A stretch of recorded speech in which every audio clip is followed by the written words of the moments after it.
You know, when we talk about the start of World War II, most people point to the German invasion of Poland on September 1st, 1939. But here's the thing at first.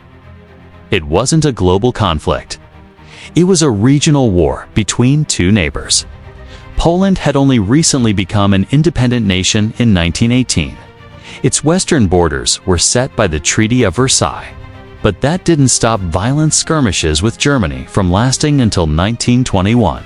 Its eastern borders were even more complicated, only made official after a brutal war against Soviet Russia that also ended in 1921. Neither Germany nor the Soviet Union were happy with this new order. Both saw the Polish state as a creation of the despised Versailles system. And both had their own claims on Polish territory. If you're new to the channel, welcome to War Clock. Remember to hit that subscribe button, give us a like, and share this video with your friends. This story is just getting started, and you won't want to miss it. Even with all this tension, Warsaw still managed to sign non-aggression pacts with Moscow in 1932 and with Berlin in 1934. But this fragile peace was just a mask for what Poland's neighbors were really thinking. The German dictator, Adolf Hitler, had long dreamed of expanding Germany's territory to the east, a concept he called Lebensraum, or living space. And he and many other Germans wanted to reclaim the land they lost to Poland in 1919. Meanwhile, the intentions of Soviet dictator Joseph Stalin are a bit more debated. Some historians believe he wanted to reconquer the old lands of the Tsarist Empire, while others argue he was simply trying to create a security buffer by pushing the Soviet border as far west as possible, or maybe he was just looking to grab any territory he could. Regardless, the Soviet regime saw Poles as enemies, and they specifically targeted ethnic Poles within the USSR during the Great Terror of 1937–1938. In 1938, after the Munich Agreement, Nazi Germany annexed part of Czechoslovakia, and the Polish government, with Germany's approval, took a small piece of Czechoslovakia for itself. Up to this point, Warsaw had considered a war with the USSR to be the most likely threat. But after Munich, Germany set its sights on Poland. German Foreign Minister Joachim von Ribbentrop insisted on a resolution to what he called the German-Polish question, which included German claims on the free city of Danzig. Danzig was formerly part of Germany, but the League of Nations oversaw it, and it was administered by Poland. Berlin also accused Warsaw of interfering with Germany's access to its isolated province of East Prussia, and local German Nazis in Danzig began stirring up trouble. The semi-authoritarian Polish government, led by Prime Minister Felician Składkowski, looked to France and Britain for help, and both governments promised to support the Poles if Germany attacked by the summer of 1939. Polish military commander Marshal Edward Rydz-Migwy felt that war was unavoidable. As he said, "We want to exhaust all possible efforts for a peaceful solution to the Danzig question.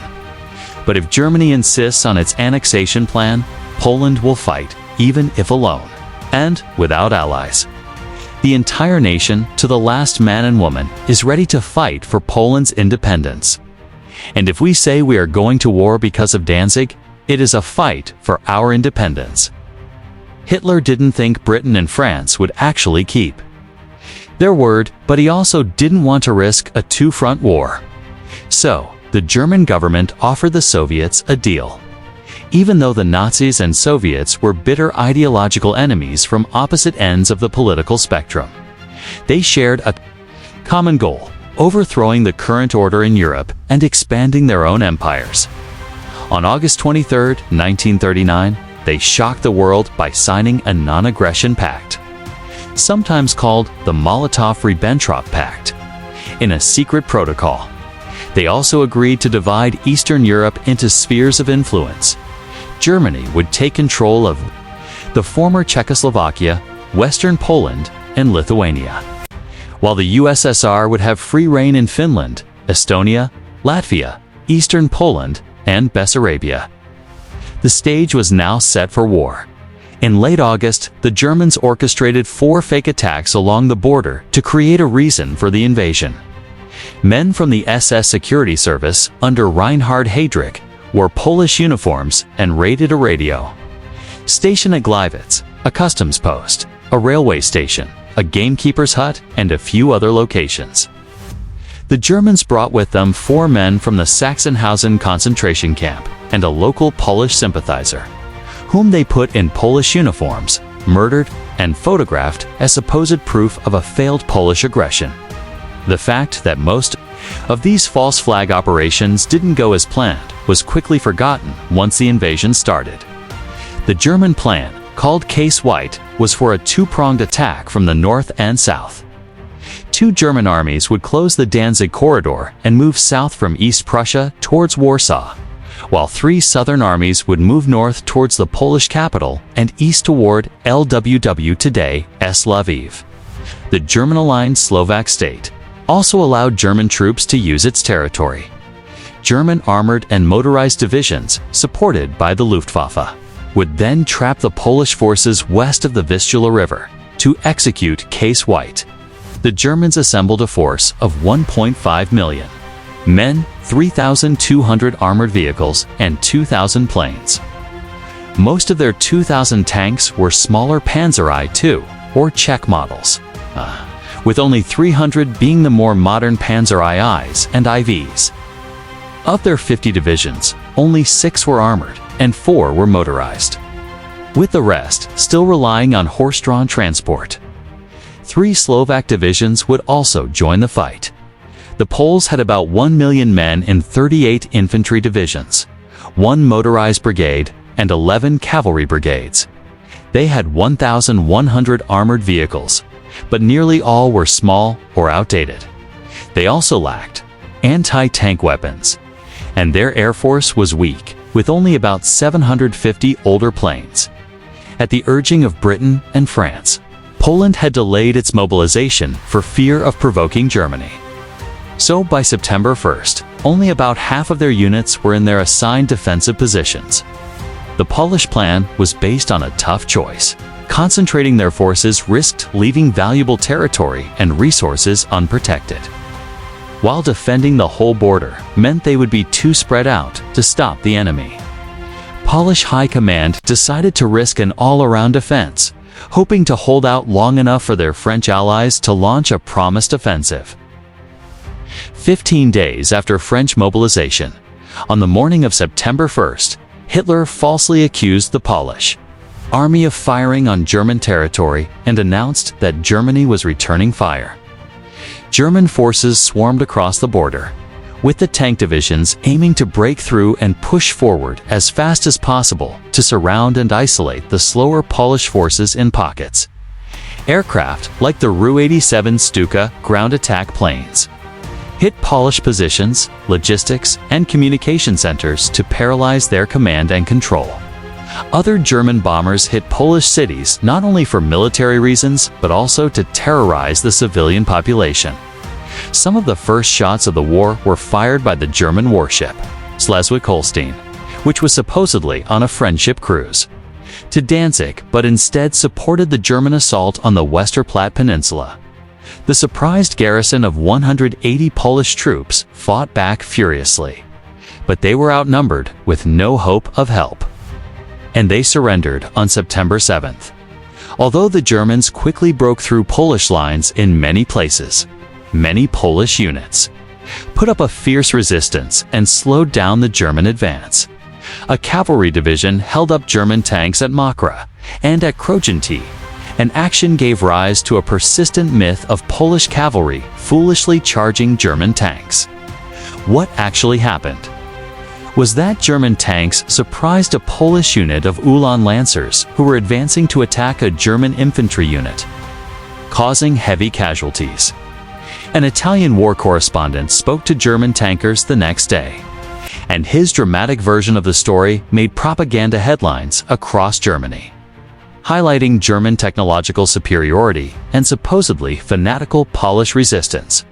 Other German war correspondents, like Kurt Froing, reported a more sanitized version from the front. This was the first Polish soldier I set eyes upon, a bloody lump of human suffering.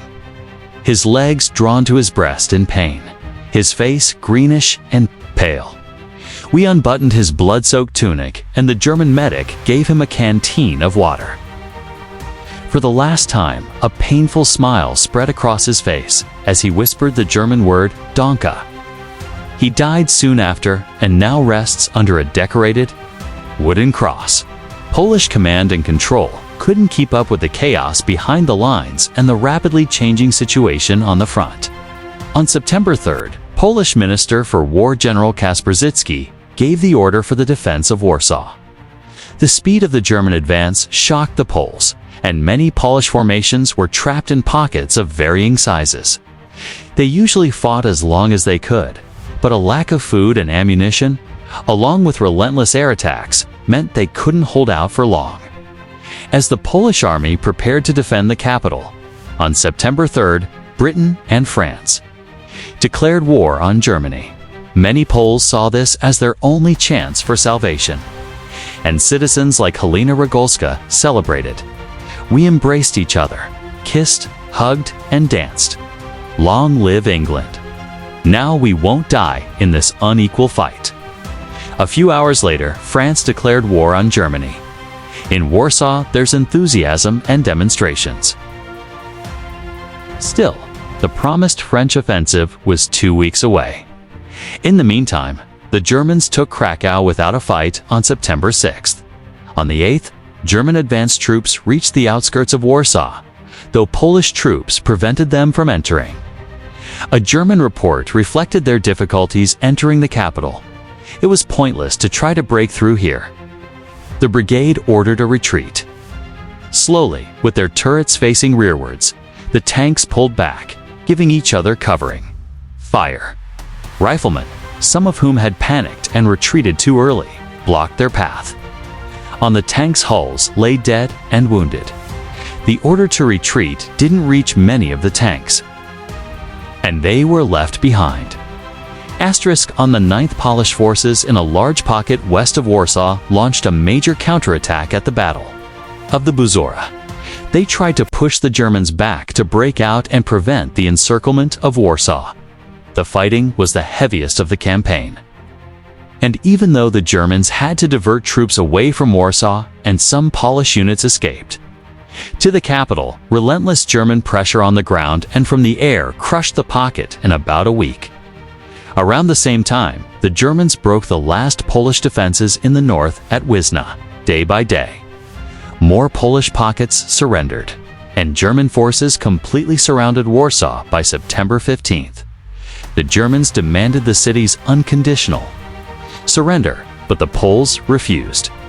The Germans worried that the corpses and horse carcasses lay in the street until evening, since another attack might start at any moment. With Warsaw surrounded and the Polish army in tatters. Poland's only faint hope rested on the promised French offensive. But instead of a full-scale attack on Germany's weakly defended Western Front, the French and British did very little. The French made a limited advance for a few days, then withdrew to the Maginot Line.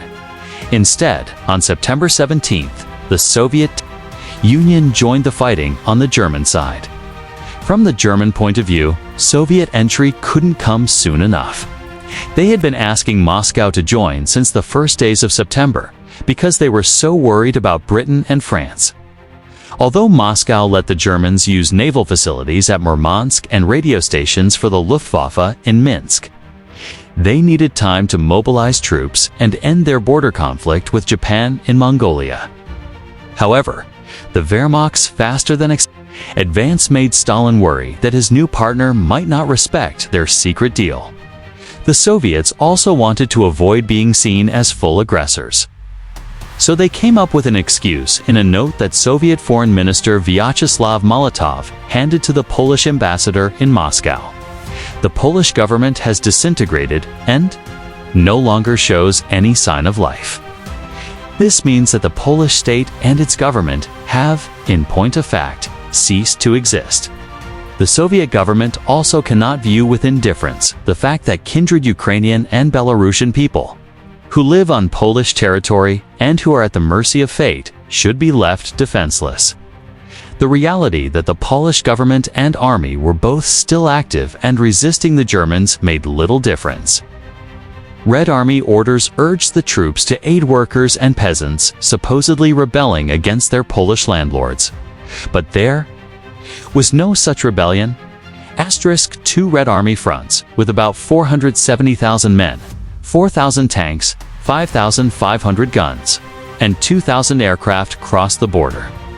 Facing them were 350,000 Polish troops, but many were unarmed reservists, and they had very few heavy weapons. Many Poles were taken completely by surprise, and some, like Janusz Bardak, wondered if the Red Army had come to help them too. Men shined flashlights in our eyes, while others surrounded us. I was astonished to see Soviet military uniforms and hear the Russian language. We were still a long way from the border. I couldn't imagine what Soviet soldiers were doing on Polish territory, and could only hope that the mighty Red Army had come to fight the Nazis and expel them from Poland. I wanted to express my joy at seeing them, but someone ordered us to put up our hands. Some locals, especially Ukrainians, Belarusians, and Jews, did welcome the Soviets in the hope they would be treated better than by the Polish authorities. Fighting was limited, though Polish troops held off Soviet tanks at Grodno for 2 days using Molotov cocktails and machine guns. At WW2, which was already under siege by the Wehrmacht, but in the Soviet zone, German and Soviet commanders briefly considered a joint assault before the Germans withdrew. On September 22nd, in a show of cooperation, German and Soviet troops held a joint parade in Brest-Litovsk, with victory arches decorated with swastikas and red stars. The ceremony was attended by Generals Heinz Guderian and Semyon Krivoshin, who is Jewish, and they chatted together in French. London and Paris were appalled by the Soviet actions, but they didn't feel they could risk a war with the USSR on top of the war with Germany. British ambassador in Moscow, William Seeds, was blunt.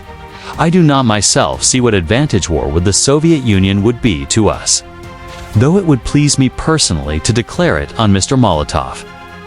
As the German and Soviet armies took control of most of Poland, they quickly imposed a reign of terror in the occupied zones. Since the Soviets and Germans insisted that the Polish state no longer existed, they considered Polish citizens under occupation to have no rights or protections. The Nazis viewed Slavic Poles and Polish Jews, who made up 10% of the population, as subhumans who should be enslaved, killed, or driven away. SS Commander Reinhard Heydrich made it clear that the first priority was to eliminate Polish elites. The people must be shot or hanged immediately without trial. The little people we want to spare, but the nobles, priests, and Jews must be killed. But it wasn't just the SS that committed atrocities from the very start of the campaign. Some ethnic German civilians living in Poland formed militias and joined in the crimes, and special Einsatzgruppen targeted Polish Jews and intellectuals for executions. In Przemysl, for example, an Einsatzgruppe shot 500 Jews in mid-September. Regular Wehrmacht units also killed Polish prisoners and civilians. Army commanders like Franz Halder would later say the Nazi leadership was clear about the purpose of the war. It was the intention of the Führer and Gring to destroy and exterminate the Polish people. In the town of Czstochowa, 42nd Division troops massacred about 1,000 civilians, including 150 Jews, on the false pretext that civilians were firing on German troops. Helena Spillman witnessed the killings. On the town square were gathered several thousand people, men, women, and children. The whole square was surrounded by German soldiers who held their rifles at the ready. They thoroughly searched the Polish and Jewish men. If they found a razor blade, shaving knife, or pocket knife, the man in question was brought to a nearby air raid trench and immediately shot. The Germans carried out similar massacres elsewhere, using the excuse of mostly imaginary, partisan actions by civilians. In all, the Germans executed 12,000 to 15,000 Poles during the 5-week campaign, not including civilian victims of aerial bombing. On October 4th, Hitler announced a full amnesty for all Germans who had committed war crimes in Poland. The Soviets also committed crimes in their zone. They shot or imprisoned Polish community leaders, officers, businessmen, wealthy farmers, landowners, and civil servants. Soviet authorities deported many to camps in the Soviet Union and frequently shot prisoners. After the brief battles of Grodno and LWW, Soviet troops executed several hundred Polish defenders. During the campaign, some Poles also turned violent against their ethnic German fellow citizens. In one incident at Bydgoszcz, enraged Poles killed 223 ethnic Germans, and the total might be as high as 6,000. As the Germans and Soviets established their rule in the occupied territories, Polish military resistance entered its final phase. In late September, there were only a few Polish pockets still holding out at Modlin Fortress, Kock, and Warsaw.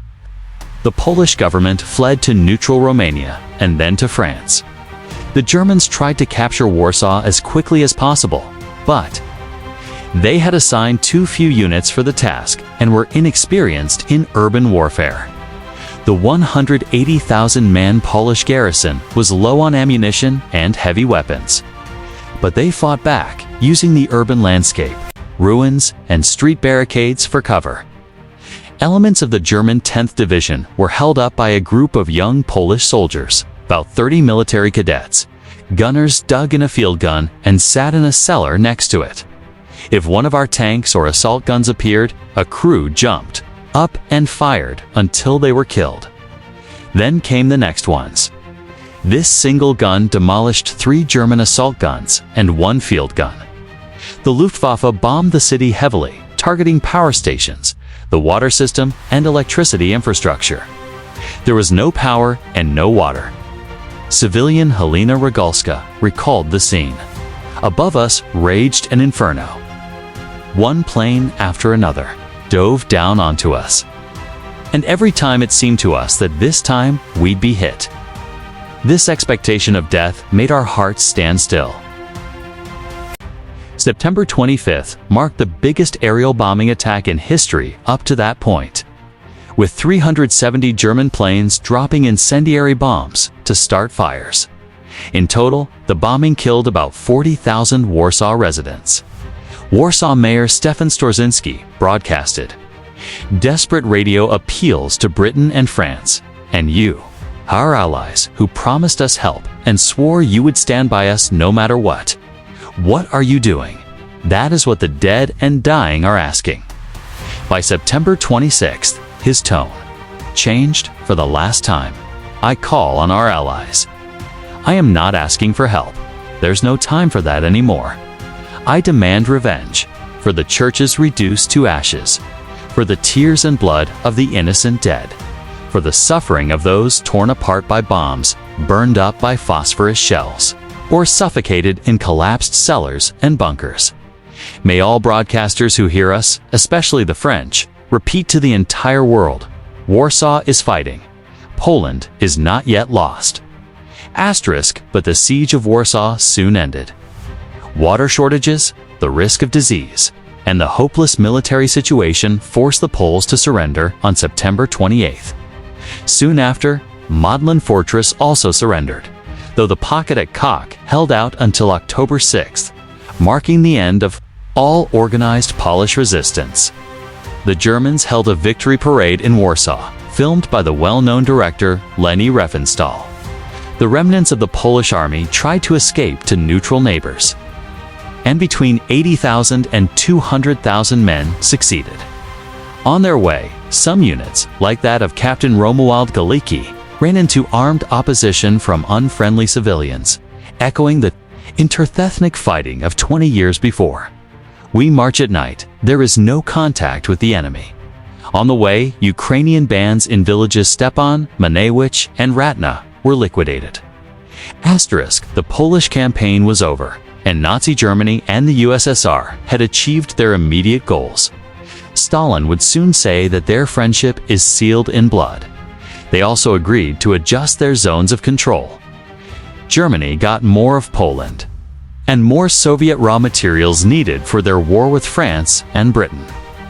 While the Soviet Union could now include Lithuania in its sphere of influence, Moscow soon offered Vilnius to Lithuania, which they accepted. The Germans also gave a small piece of Polish territory to the Slovak state.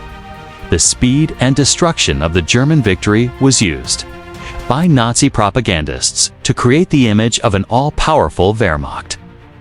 And it contributed to the myth of Blitzkrieg as a deliberate doctrine. In reality, the German High Command felt the army had been rushed into war by the political leadership before it was ready, and they judged its performance and ammunition supplies to be insufficient for a war with Britain and France. Asterisk, the German military suffered about 15,000 dead, 30,000 wounded, and 3,400 missing. They also lost 217 tanks, nearly 10% of those deployed. The Red Army lost about 750 dead and 1,800 wounded. Polish losses were much higher in the military, between 70,000 and 120,000 dead, 130,000 wounded, 700,000 prisoners taken by the Germans, and 220,000 prisoners taken by the Soviets. Between 100,000 and 200,000 Polish civilians were killed. As much as Poland's people suffered during the dual invasion, the horrors of the occupation, both on the German and Soviet sides, would soon bring much, much worse. Asterisk, I hope you liked our coverage of the invasion of Poland in 1939. This is where we'll end our discussion today. This story is just a small part of a much larger conflict, and we'll be covering more of World War II in future videos. If you enjoyed this video, please give it a like, share it with your friends, and leave a comment below to let me know what you thought. Your support means the world to us. And of course, don't forget to subscribe for more historical content. Thanks for watching. Asterisk, wake up to barista quality coffee with the Brewmaster Coffee Maker. With a single touch, brew the perfect cup every morning, customized to your taste. Sleek, easy to use, and designed to make every day a little better. Order now to transform your mornings.